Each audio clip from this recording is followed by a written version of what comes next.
Best Practices for AWS Amplify GraphQL API is a comprehensive guide to building scalable and secure APIs. To start with, define your schema using the GraphQL schema definition language, which provides a clear structure for your API. Next, implement resolvers, which are the functions that run on your backend to fetch the data for each field in your schema. Use AWS Lambda functions as resolvers to handle the business logic of your API, and ensure they are properly secured using AWS IAM roles and permissions. Use data sources such as Amazon DynamoDB, Amazon RDS, or Amazon Elasticsearch to store and manage your data.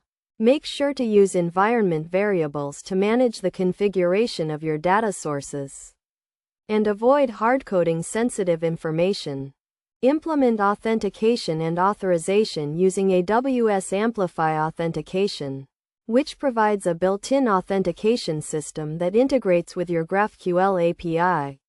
Use API keys, Amazon Cognito user pools, and AWS IAM roles to secure your API and control access to your data.